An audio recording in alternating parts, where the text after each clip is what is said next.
રાજ્યમાં આમ તો ઘણી વખત રોડ રસ્તાઓને લઈને લોકો રસ્તા પર ઉતરી આવતા હોય છે। લોકોનો આક્રોશ જોવા મળતો હોય છે કારણ કે રાજ્યમાં અત્યારે રસ્તાઓની હાલત ખૂબ બિસ્માર હાલતમાં હોય છે। છેલ્લા 10-15 વર્ષથી ઘણા એવા રસ્તાઓ છે જે હજુ સુધી બની નથી શક્યા। વારંવાર લોકો એ રજૂઆતો કરતા હોય છે, સ્થાનિક જનપ્રતિનિધિઓને કહેતા હોય છે, છતાં પણ ત્યાં કોઈ પણ પ્રકારની જે કામગીરી છે રોડ રસ્તાઓને લઈને તે કરવામાં ન આવતી હોય છે। તેને લઈને પછી લોકોમાં આક્રોશ જોવા મળતો હોય છે। એવી ઘણી ઘટનાઓ અવારનવાર રાજ્યમાં સામે આવતી હોય છે। ત્યારે ફરી એક વખત હવે અરવલ્લી જિલ્લાની અંદરથી એવી જ એક ઘટના સામે આવી છે અને મોડાસાના શીણાવડ ગામે છેલ્લા 15 વર્ષથી રોડ જે બિસ્માર હાલતમાં છે તેને લઈને હવે ગ્રામજનોમાં એક ઉગ્ર આક્રોશ જોવા મળી રહ્યો છે। શું છે સમગ્ર ઘટના, કેમ છેલ્લા 15 વર્ષથી તે શીણાવડ ગામનો રોડ નથી બની રહ્યો, આ બાબતે ત્યાંના લોકો શું કહી રહ્યા છે, કેટલી રજૂઆત કરવા છતાં ત્યાંના અધિકારીઓ, ત્યાંના જનપ્રતિનિધિઓ કેમ ત્યાં ધ્યાન નથી આપતા, આજે તેની જ આપણે ચર્ચા કરવી છે। અરવલ્લીના મોડાસા તાલુકાના શીણાવડ ગામે છેલ્લા 15 વર્ષથી રોડની હાલત એ બિસ્માર છે। રોહિતનગરથી રતનપુર સુધીનો રોડ છેલ્લા કેટલાય સમયથી અધૂરો છે। સાથે સાથે એવી માહિતી પણ આવી રહી છે કે 19/9/2022 એટલે કે લગભગ આજથી 3-3.25 વર્ષ પહેલા R&B વિભાગે દરખાસ્ત પણ મોકલાઈ હતી, છતાં પણ અરવલ્લી R&B દ્વારા અમદાવાદ વર્તુળમાં દરખાસ્ત રજૂ પણ કરવામાં આવી। દરખાસ્ત બાદ કોઈ પૂછપરછ કે કાર્યવાહી નહીં થઈ હોવાનો આરોપ પણ અત્યારે લાગી રહ્યો છે। R&B વિભાગની ગંભીર બેદરકારી અત્યારે સામે આવી છે। આમ તો એક લિંક પ્રમાણે આ રોડ રસ્તાઓનું કામ ચાલતું હોય છે, ત્યાં સૌપ્રથમ તો અરવલ્લી R&B વિભાગમાં જાણ કરવામાં આવી, ત્યારબાદ અરવલ્લીએ એ અમદાવાદ વર્તુળક એટલે કે મધ્ય ગુજરાતનો આસપાસનો વિસ્તાર છે ત્યાં, તેમાં અમદાવાદ મુખ્ય મથક છે R&Bનું, ત્યાં તેઓએ રજૂઆત કરી, છતાં પણ તેઓનો કોઈ પણ પ્રકારની કાર્યવાહી નથી થઈ, કોઈ પણ પ્રકારની તેની ઉપર પૂછપરછ નથી કરવામાં આવી અને આ R&B વિભાગની પણ ગંભીર બેદરકારી અત્યારે અરવલ્લીના મોડાસામાંથી સામે આવી રહી છે। 15 વર્ષથી માત્ર મેટલ નાખીને રોડ બનાવી અધૂરો મૂકી દેવાયો છે, એટલે કે 15 વર્ષ પહેલાં મેટલ પાથરી દેવામાં આવી, પરંતુ હજુ 15 વર્ષથી તે રોડની સ્થિતિ એ મેટલ હાલતમાં જ છે। કોઈ અધિકારી કે મંત્રી સ્થળ પર પહોંચ્યા ન હોવાનો પણ ત્યાંથી આરોપો લાગી રહ્યા છે।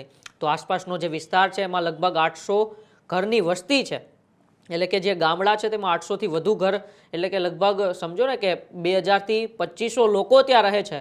તે અત્યારે આ પ્રાથમિક સુવિધાઓથી વંચિત છે અને ત્યાંનો જે વિસ્તાર છે, ત્યાંના જે લોકો છે એ વધુ પશુપાલન અને ખેતી સાથે જોડાયેલા છે, એટલે લોકોને દરરોજ આવવા જવામાં ખૂબ જ તકલીફ પડી રહી છે। 80 લાખ રૂપિયાના રોડની દરખાસ્ત મંજૂર થઈ હોવાનો ગ્રામજનોનો અત્યારે દાવો થઈ રહ્યો છે। ત્યારે આવો પહેલાં સાંભળીએ કે છેલ્લા 15 વર્ષથી કઈ સ્થિતિમાં ત્યાંના ગ્રામજનો, 800 ઘર એટલે કે લગભગ 2500થી 3000 લોકો કઈ સ્થિતિમાં છેલ્લા 15 વર્ષથી અવરજવર કરે છે। આવો પહેલાં ગ્રામજનોની વેદના સાંભળીએ અને સાથે સાથે તેમની માગણી શું છે એ પણ સાંભળીએ। ગામ શીણાવડ, અત્યારે શીણાવડ જે ગામમાં રોડ બને છે બનતો નથી, એનું બહુ તકલીફ પડે છે પબ્લિકને। તેવી મહેરબાની કરીને વિનંતી બધાને કે કેટલા કિલોમીટર 2.5 કિલોમીટર જેવો રોડ છે, બનતો નથી। છેલ્લા 15 વર્ષથી અમે બહુ તકલીફમાં છીએ। ચોમાસામાં બહુ તકલીફ પડે છે પબ્લિકને, ખેડૂતો બધા હેરાન થાય છે, પબ્લિક પણ હેરાન થાય છે બહુ। મહેરબાની કરીને વિનંતી કે આ રોડનું કોઈ માહિતી લાવે। કમસે કમ આ 800 ઘરની વસ્તીમાં 24 કલાક અહીંયા રસ્તો આવર જાવર છે। કમસે કમ આ રોડમાં મેટલ નાખે 15 વર્ષથી આજ સુધી વાનો કોઈ નિકાલ આવતો નથી, વાનો કોઈ અમને ખબર નથી। ખેડૂતો અહીંયા હેરાન થાય છે, આવર જાવરની પબ્લિક બહુ તરાશી થાય છે, આવવાતું નથી, જવાતું નથી। આ રોડનું કોઈ પણ કાર્યવાહી થતું જ નથી આજ સુધી। એટલા માટે આ એક લાગણી એક સરકારને અમે દુભાઈને કહીએ છીએ કે અમારો રોડ ક્યારે બનશે। અમે આજથી 15 વર્ષ પહેલાં અમે આ રોડની વાટ જોઈ રહ્યા છે, ક્યારે બને ક્યારે બને।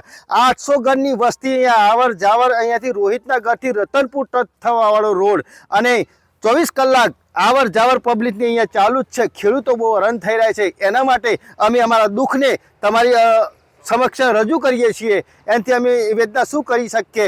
બધા રોડ બન્યો, આજથી 15 વર્ષ પહેલાં સુધી અમે વાટ જોઈ હતા રોડ આજે બને કાલે બને, પણ આજ સુધી આ રોડ બન્યો નથી। એટલા માટે અમારી આ વેદના અમારે તમારી જોડે અમારે રજૂઆત કરવી છે। બસ એ જ કહેવું છે, બીજું તો કંઈ કહેવાનું આવે છું, પણ આ રોડ બને તો અમારે આવર જવરની સારું રહે અને ખેડૂતો માટે બહુ સરસ, એટલું જ કહેવું છે। ગામ શીણાવડ અમને બહુ તકલીફ થાય છે, અહીંયા નીકળવાની પાણી ભરાઈ જાય છે ચોમાસાનું અને બહુ તકલીફ થાય છે। અમારે નીકળવું બહુ મુશ્કેલ પડે છે અને જોયું જ ક્યાં થાય એવું થાય છે, આ બધા પાણી ભરાઈ જાય છે, આ બધા પાણી ભરાય છે। જવાની બહુ તકલીફ પડે. અમે ઘાસ લેવા જવાની હોય, લાકડો લેવા જવાની, ખેતરમાં જવું, વાસીદું નાખવા હોય, બહુ તકલીફ પડે છે અમને. કોઈ અધિકારીઓ આવે છે મુલાકાત? કોઈ અધિકારી નથી આવતા. બહુ તકલીફ, બંધ કોઈ નથી આવતા. તો એ સીનાવડ ગામના લોકો કહી રહ્યા છે કે શું જિલ્લા પંચાયતને માત્ર મોટા બ્રિજમાં જ વધુ રસ છે? આવા નાના ગામડાઓના જે રસ્તાઓ છે જેના ઉપર હજારો લોકો દરરોજ નિર્ભર છે તેની ઉપર જિલ્લા પંચાયતને કે સરકારને કે તંત્રને શું કોઈ રોષ નથી? સાથે સાથે ગ્રામજનોએ એવા પણ આરોપો લગાવ્યા કે રોડના રૂપિયા કોણ ખાઈ ગયું છે કે છેલ્લા 15 વર્ષથી અમારે આ વેદના વેઠવી પડે છે. ત્યાંના સ્થાનિક જનપ્રતિનિધિ ક્યાં છે? 15 વર્ષ એટલે લગભગ ત્યાં તો સમજો ને કે 8-9 ચૂંટણીઓ થઈ છે. એ ચૂંટણીઓ નો જ્યારે પ્રચાર કરવા ત્યાં નેતાઓ નહીં પહોંચ્યા હોય ને પહોંચ્યા હશે તો તેમને આ રસ્તો નહીં દેખાણો હોય.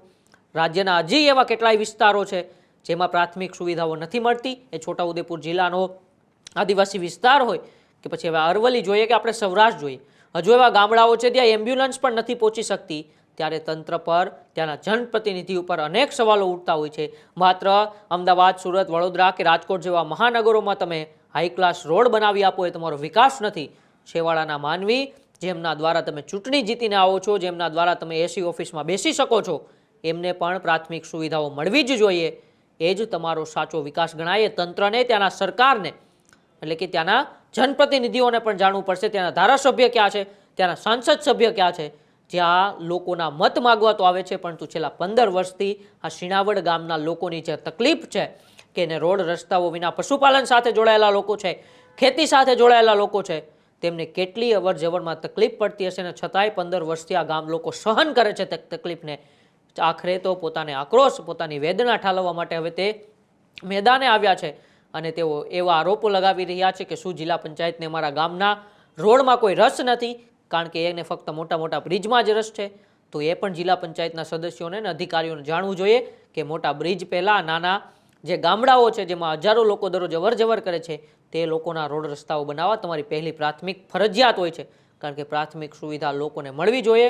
રોડ રસ્તા, પાણી, વીજળી અને શિક્ષણ, આ બધી પ્રાથમિક સુવિધાઓ લોકોને જ્યારે મળશે ત્યારે જ હકીકતમાં વિકસિત ગુજરાત કહેવાશે. પછી ખાલી અમદાવાદમાં મળશે તો વિકસિત ગુજરાત નહીં કહેવાય. છેવાડાના ગામડાઓ સુધી આ સુવિધાઓ પહોંચશે ત્યારે જ વિકસિત ગુજરાત બનશે, વિકસિત ભારત બનશે. આપણે આશા રાખીએ છીએ કે અરવલ્લીના, મોડાસાના, સીનાવડ ગામના લોકોને જલ્દીથી જલ્દી છેલ્લા 15 વર્ષથી જે તકલીફ વેઠે છે તે તકલીફમાંથી બહાર આવે. તંત્ર, ત્યાંના જનપ્રતિનિધિ તેમની ઉપર નજર રાખે, ક્યાંક તેમની જાડી ચામડી ઉપર આ સીનાવડ ગામના લોકોની વેદના કામ કરે અને લોકોને રોડ બનાવી રાખે એવા આપણે આશા રાખીએ છીએ. પરંતુ તમારા ગામમાં, તમારા તાલુકા કે જિલ્લામાં જો રોડ રસ્તાઓ કે વીજળી પાણીને લઈને કોઈ પણ પ્રકારની તકલીફ પડતી હોય તો મારો કમેન્ટ બોક્સમાં અચૂકથી જણાવજો. અમે તમારો અવાજ બનીને તમારી વાત જવાબદાર અધિકારીથી લઈને સરકાર સુધી પહોંચાડવાનો પૂરતો પ્રયત્ન કરીશું. ત્યાં સુધી જોતા રહો ન્યૂઝરૂમ ગુજરાત, ગુજરાતનો ગર્જનાદ. નમસ્કાર.